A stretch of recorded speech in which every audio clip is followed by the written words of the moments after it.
सभी वीडियो पर मुझे एक सामान्य कमेंट मिलता है, सर, जब भी मैं ट्रेड करता हूं तो मुझे नुकसान हो जाता है।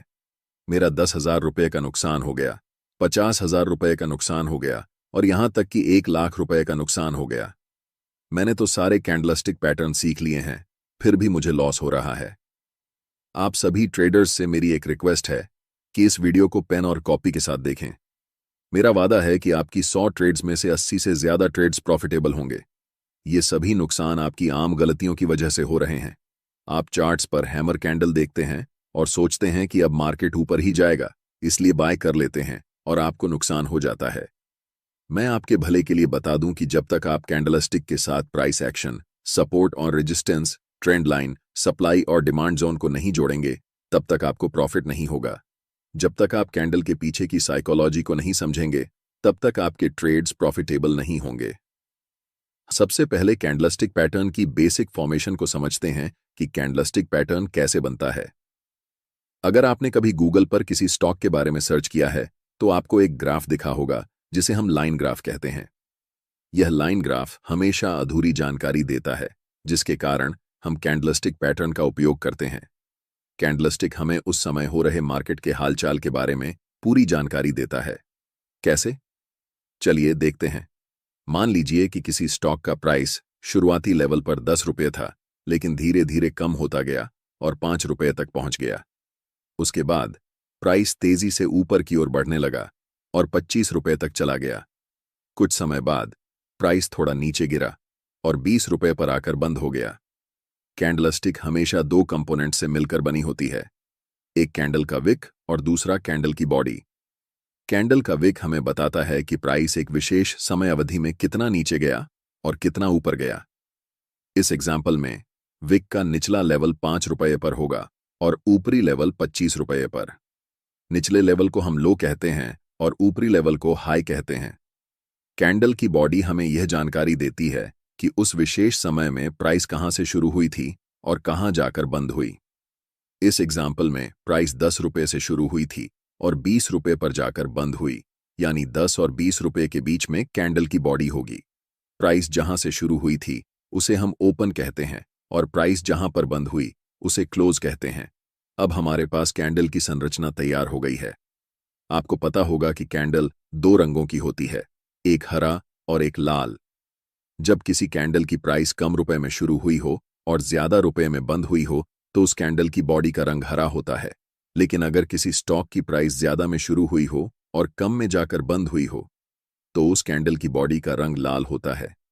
इस एग्जाम्पल में स्टॉक की प्राइस 10 रुपये में शुरू हुई थी और 20 रुपये पर जाकर बंद हुई, इसलिए इस कैंडल की बॉडी का रंग हरा होगा। कैंडल्स दो टाइप के होते हैं, पहला बुलिश कैंडल और दूसरा बियरिश कैंडल।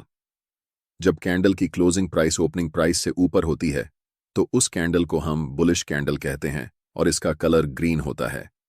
यह कैंडल मार्केट में बुलिशनेस का संकेत देती है। इसका जस्ट ऑपोजिट है bearish war candle. Bearish candle की क्लोजिंग प्राइस ओपनिंग प्राइस से नीचे होती है और इसका कलर रेड होता है। यह कैंडल मार्केट में नेगेटिव सेंटीमेंट का संकेत देती है और यह बताती है कि प्राइस यहां से और नीचे की तरफ जा सकती है। अब हम समझते हैं टाइप्स ऑफ कैंडलस्टिक पैटर्न्स। एक कैंडलस्टिक पैटर्न में कितनी कैंडल हैं, इसके बेसिस पर कैंडलस्टिक पैटर्न्स को 3 टाइप्स में डिवाइड किया गया है। पहला है सिंगल कैंडलस्टिक पैटर्न, दूसरा है 2 कैंडलस्टिक पैटर्न्स और तीसरा है 3 कैंडलस्टिक पैटर्न्स। इस वीडियो में हम पर्टिकुलरली सिंगल कैंडलस्टिक पैटर्न के अंदर जितने भी कैंडलस्टिक पैटर्न्स होते हैं उन सभी को समझने वाले हैं। जैसा कि सिंगल कैंडलस्टिक पैटर्न के नाम में ही सिंगल वर्ड शामिल है, इससे पता चलता है कि इस पैटर्न में सिर्फ एक कैंडल होगी और total 7 most popular single candlestick patterns जो कि चार्ट्स पर सबसे ज्यादा एक्यूरेटली रिजल्ट देते हैं, हम उन्हें समझेंगे। इन 7 सिंगल कैंडलस्टिक पैटर्न्स का नाम है bullish marubozu, bearish marubozu, hammer candle, hanging man candle, inverted hammer, shooting star और दोजी। इन 7 सिंगल कैंडलस्टिक पैटर्न्स को एक एक करके डिटेल में समझेंगे, इसलिए बिना वीडियो को स्किप किए पूरे ध्यान से इस वीडियो को अंत तक देखना। और मैं आपसे वादा करता हूं कि मैं इतना आसान तरीके से समझाऊंगा कि आपको इस टॉपिक पर फिर कोई और वीडियो देखने की जरूरत नहीं पड़ेगी। सबसे पहला सिंगल कैंडलस्टिक पैटर्न जिसके बारे में हम डिस्कस करेंगे वह है बुलिश मारुबोजू पैटर्न। जैसे कि हमने आपको बताया कि मारुबोजू कैंडलस्टिक पैटर्न एक सिंगल कैंडलस्टिक पैटर्न है। ये कैंडल एक लंबी ग्रीन बुलिश कैंडल होती है जिसमें विक ना के बराबर होता है। अगर आप कैंडल के अपर विक पर भी ध्यान दें और लोअर विक पर भी ध्यान दें तो आपको बहुत छोटी विक नजर आएगी। इसका मतलब होता है कि कैंडल की ओपनिंग कैंडल के लो के बराबर में या फिर बहुत नजदीक होती है और कैंडल की क्लोजिंग कैंडल के हाई के बहुत आसपास या बराबर में होती है। इसीलिए कैंडल में कोई भी विक नहीं बनता। इस कैंडल को मार्केट में बहुत स्ट्रॉन्ग साइन के रूप में देखा जाता है कि अब इस कैंडल के बाद मार्केट यहां से ऊपर जाने वाली है, यानी कि यह कैंडल मार्केट में बुलिशनेस का एक बहुत स्ट्रॉन्ग सिग्नल है। अब जानते हैं कि अगर आपको चार्ट्स पर मारुबोजू कैंडल दिखती है तो आपकी अप्रोच क्या होनी चाहिए उसे ट्रेड करने के लिए। मैंने आपको पहले ही बताया कि कोई भी कैंडलस्टिक पैटर्न बिना प्राइस एक्शन के अधूरा होता है। सिर्फ कैंडलस्टिक को देखकर ट्रेड करना ये ट्रेडर्स का सबसे बड़ा मिस्टेक होता है। लेकिन अगर यह कैंडल किसी स्पेसिफिक लेवल पर बने तो यह हमारे लिए ट्रेड करने का एक अच्छा अपॉर्चुनिटी हो सकता है। इस कैंडल के लिए यह इंपॉर्टेंट लेवल है सपोर्ट लेवल। अगर चार्ट में किसी इंपॉर्टेंट सपोर्ट लेवल पर बुलिश मारुबोजू कैंडलस्टिक पैटर्न बनता है तो हम यहां से अपसाइड की तरफ लॉन्ग ट्रेड में एंट्री करने की प्लानिंग कर सकते हैं। इसे हम लाइव एग्जाम्पल की मदद से समझते हैं। यह चार्ट टाटा कंज्यूमर प्रोडक्ट्स का है, यानी कि TCPL का एक दिन के टाइम फ्रेम में है। चार्ट में पिछली कीमत एक दिन के टाइम फ्रेम में है। एक्शन के हिसाब से यह एक इंपॉर्टेंट सपोर्ट लेवल है। पहले तो प्राइस नीचे की तरफ आई है इस सपोर्ट लेवल पर। इस लेवल पर आकर प्राइस थोड़ी सी बुलिशनेस दिखाती है, लेकिन थोड़ी दूर जाते ही वापस नीचे आने लगती है। कुछ कैंडल्स बनने के बाद हमें चार्ट पर एक लंबी ग्रीन मारुबोजू कैंडल दिखती है। ये कैंडल चार्ट पर हमें बताती है कि अब मार्केट यहां से ऊपर की तरफ जाने वाली है। इस कैंडल के बनने के पीछे की कहानी ये है कि बायर्स और सेलर्स के बीच हुए फाइट्स में बायर्स स्ट्रांगली जीत चुके हैं। इस कैंडल को ट्रेड करने के लिए हमें कैंडल की क्लोजिंग के बाद कैंडल के हाई पर एक लाइन मार्क करनी है। नेक्स्ट कैंडल जब भी इस कैंडल के हाई को ब्रेक करेगी तब हम ट्रेड में बाय पोजीशन में एंटर करेंगे। हमारा stop loss bullish marubozu candle के लो पर होगा और टारगेट के लिए हम पहले रेजिस्टेंस लेवल पर प्रॉफिट बुक करेंगे।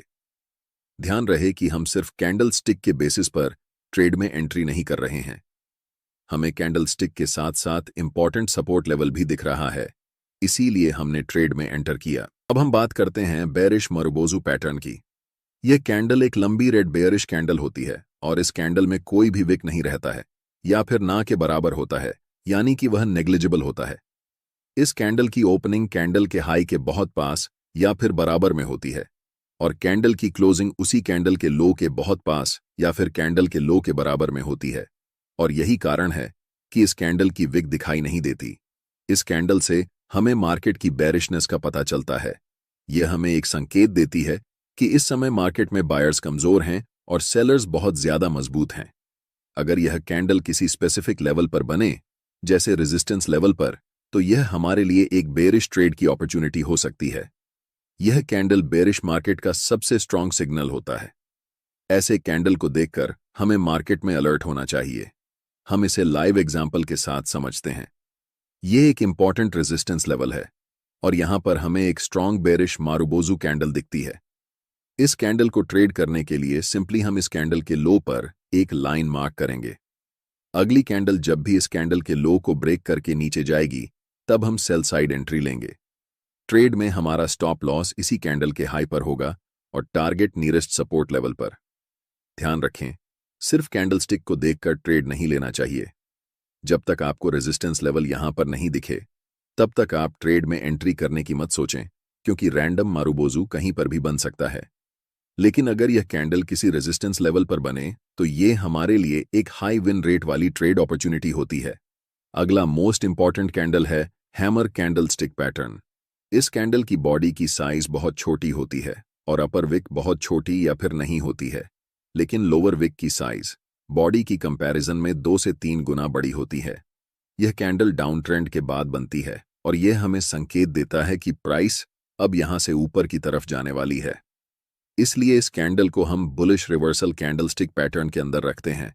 क्योंकि ये कैंडलस्टिक प्राइस चार्ट के बॉटम पर बनती है और यहां से प्राइस ऊपर की तरफ जाने के बहुत ज्यादा हाई चांसेस रहते हैं। इस कैंडल के बनने के पीछे की कहानी है कि ये कैंडल ओपन तो होती है अपर लेवल पर, लेकिन बेरिश सेंटिमेंट होने के कारण और सेलर्स का मजबूत होने के कारण प्राइस पहले नीचे जाती है। लेकिन उसी कैंडल में बहुत सारे बायर्स बड़े क्वांटिटी में एंटर करते हैं, जिस कारण कैंडल की क्लोजिंग जहां पर ओपन हुई थी उसी के आसपास होती है। ये कैंडल हमें बताती है कि सेलर्स और बायर्स के बीच हुई लड़ाई में सेलर्स हार चुके हैं और बायर्स अपना दबदबा बना चुके हैं। इस कैंडल का कलर रेड या फिर ग्रीन दोनों हो सकता है। कैंडल की क्लोजिंग अगर हाई के नजदीक है तो ये बुलिश कैंडल होगी, फिर चाहे उस कैंडल का कलर रेड हो या ग्रीन, इससे कोई फर्क नहीं पड़ता। अगर हम ग्रीन हैमर कैंडल और रेड हैमर कैंडल में कंपैरिजन करें तो green hammer candle red hammer candle से थोड़ा ज्यादा स्ट्रांग होता है, लेकिन इससे ज्यादा इंपॉर्टेंट है कि उस कैंडल की लोअर विक कितनी बड़ी है। लोअर विक जितनी लंबी होगी वह कैंडल उतना ज्यादा स्ट्रांग होगा। फिर से इस कैंडल को ट्रेड करने के लिए इंपॉर्टेंट सपोर्ट लेवल की बहुत जरूरत होगी। अगर यह कैंडल इंपॉर्टेंट सपोर्ट लेवल पर बने तो यह बाय पोजीशन में ट्रेड करने के लिए एक इंपॉर्टेंट अपॉर्चुनिटी होगी। हमारा स्टॉप लॉस हैमर कैंडल के लो पर होगा और पहला टारगेट नियरेस्ट रेजिस्टेंस लेवल होगा। अब हम बात करते हैं हैंगिंग मैन कैंडलस्टिक पैटर्न के बारे में। इस कैंडल की बॉडी बहुत छोटी होती है और कैंडल की अपर वीक ना के बराबर होती है, लेकिन कैंडल की लोअर वीक बॉडी के मुकाबले 2 से 3 गुना ज्यादा लंबी होती है। यह कैंडल मार्केट में अपट्रेंड के बाद टॉप पर बनती है और इस कैंडल के फॉर्मेशन के बाद यह बहुत हाई चांसेस होते हैं कि प्राइस अब इस लेवल से नीचे की तरफ जाने वाली है। इस कैंडल का रंग ज्यादा मायने नहीं रखता है। कैंडल की लोअर वीक जितनी बड़ी होगी वह कैंडल उतना ज्यादा स्ट्रॉन्ग बेयरिश रिवर्सल सेंटीमेंट को पैदा करेगी। अगर यह कैंडल किसी इंपॉर्टेंट रेजिस्टेंस लेवल पर फॉर्म होती है तो यह हमारे लिए सेल साइड में एक अच्छा ट्रेडिंग अपॉर्चुनिटी हो सकती है। ट्रेड में एंट्री के लिए इस कैंडल की लो को हमें मार्क करना है और जब नेक्स्ट कैंडल इस लाइन को ब्रेक करेगी तब हमें ट्रेड में एंट्री लेनी है। हमारा stop loss hanging man pattern की कैंडल के ऊपर होगा और टारगेट पहला रेजिस्टेंस होगा। अगला कैंडलस्टिक पैटर्न है इन्वर्टेड हैमर। यह पैटर्न भी बॉटम में बनता है और हमें मार्केट में ट्रेंड रिवर्सल का संकेत देता है। इसकी बॉडी छोटी होती है और ऊपर की तरफ लंबा वीक होता है। अगर यह कैंडल सपोर्ट लेवल पर बनती है तो यह हमें बाय करने का एक अच्छा अवसर दे सकती है। इस कैंडल को ट्रेड करने के लिए हमें इस कैंडल के हाई के ऊपर एक लाइन मार्क करनी होगी। जब अगली कैंडल इस लाइन को ब्रेक करेगी तो हम बाय की पोजीशन में एंट्री कर सकते हैं। हमारा स्टॉप लॉस कैंडल के लो पर होगा और टारगेट नियरेस्ट रेजिस्टेंस लेवल तक रहेगा। रिमेंबर, कैंडलस्टिक पैटर्न्स को हमेशा सपोर्ट और रेजिस्टेंस लेवल्स के साथ मिलाकर देखना चाहिए ताकि आपका ट्रेडिंग सेटअप और भी मजबूत हो सके। 6th नंबर पर हम शूटिंग स्टार कैंडलस्टिक पैटर्न के बारे में जानेंगे। पहले हम इस कैंडल की फॉर्मेशन को समझते हैं। यह कैंडल हैंगिंग मैन पैटर्न का जस्ट ऑपोजिट दिखता है। यह एक बेयरिश रिवर्सल कैंडलस्टिक पैटर्न है। इसका मतलब होता है कि पहले प्राइस अप ट्रेंड में रहती है, उसके बाद शूटिंग स्टार पैटर्न फॉर्म होती है और फिर प्राइस वहां से नीचे की तरफ आने लगती है। इस कैंडल की बॉडी बहुत छोटी होती है और अपर विक बॉडी के कंपैरिजन में लगभग 2 गुना या फिर उससे ज्यादा होती है। लोअर विक ना के बराबर होती है या बहुत छोटी होती है।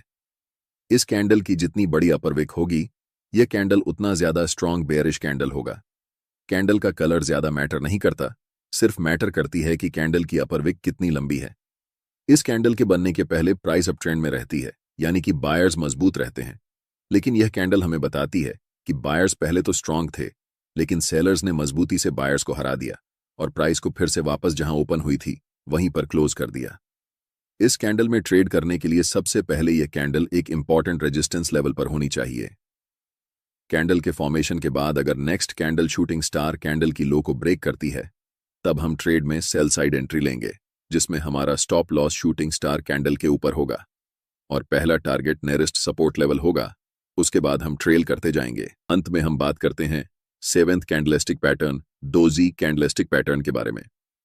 बहुत सारे बिगिनर ट्रेडर्स को ये कैंडलस्टिक पैटर्न कॉम्प्लिकेटेड लगता है, लेकिन हम इसे बहुत आसानी से समझने वाले हैं, तो टेंशन लेने की कोई बात नहीं है।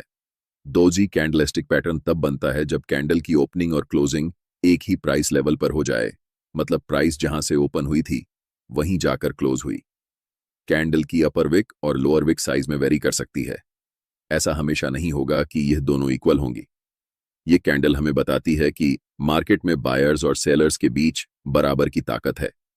मतलब बायर्स और सेलर्स न तो कोई हार रहा है और न ही कोई जीत रहा है, दोनों में बराबर ताकत है। इसलिए प्राइस जहां से ओपन हुई थी ऊपर गई, नीचे गई, लेकिन फिर वहीं अंत में जाकर बंद हुई। बहुत सारे प्रोफेशनल ट्रेडर्स इस कैंडल को इंपॉर्टेंट प्राइस रिवर्सल इंडिकेटर के रूप में देखते हैं।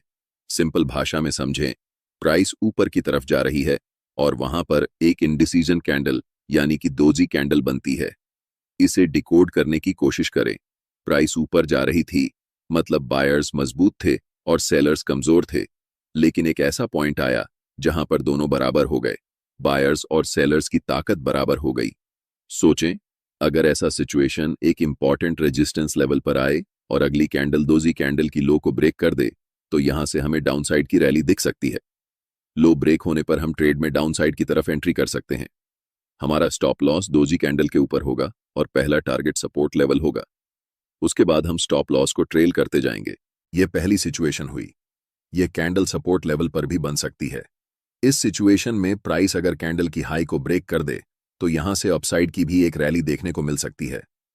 सिंपली आप ये समझें कि दोजी कैंडल इंडिकेटर होता है कि मार्केट में बायर्स और सेलर्स की ताकत बराबर हो चुकी है और अब यहां से रिवर्सल के चांसेस अधिक हैं।